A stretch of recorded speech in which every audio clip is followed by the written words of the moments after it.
এই যে দুই কাকা আছে, এই কাকার কাছে আমার একটা প্রশ্ন আছে, যদি উত্তর দিতে পারে তাহলে আমার পক্ষ থেকে কাকার জন্য একটি প্রাণ পটাটা। কাকা আসসালামু আলাইকুম। ওয়ালাইকুম আসসালাম। কাকা আপনার নাম? নুরুল আমিন। নুরুল আমিন। আপনার বয়স কত? বয়স 65। 65। ছেলে মেয়ে আছে? আছে। কয়জন? 7 জন হয়েছে, আল্লাহ দুগালে চলে গেছে। অন্তু এই যে আমার হাতের গুতে নিয়ে থাকতে পারি না। আল্লাহ যে দুইজন নিয়ে গেছে তাদেরকে আল্লাহ জান্নাতবাসী করুক। কাকা আপনার কাছে একটা প্রশ্ন আছে, উত্তর দিতে পারলে আপনার জন্য একটা পটাটা আছে। আমরা তো মানুষ মারা গেলে ইন্না লিল্লাহি ওয়া ইন্না ইলাইহি রাজিউন বলি। হ্যাঁ অবশ্যই। এটা তো আরবি শব্দ। অবশ্যই। এটার একটা অর্থ আছে, আপনার জানা আছে? তার জান্নাতুল ফেরদাউস আল্লাহ নসিব করুক। না, এটা তো আমরা তার অর্থ নাকি? এই তো জান্নাতুল ফেরদাউস নসিব করুক। না না, এটা দোয়া। এটার অর্থ আছে তো, আরবি শব্দের একটা অর্থ আছে না, যেমন ইংলিশের একটা অর্থ আছে, আরবি শব্দের না, একটা এই অর্থ আছে। বাংলা বাংলা কথা কই মা।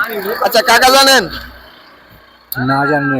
আচ্ছা একবারে না, অর্থটা হইলো আমি আল্লাহর কাছ থেকে এসেছি, নিশ্চয়ই আমি আল্লাহর কাছ থেকে আল্লাহর কাছে চলে যাব। যদি ভিডিওটা ভালো লাগে সাপোর্ট করে পাশে থাকবেন। আল্লাহ হাফেজ।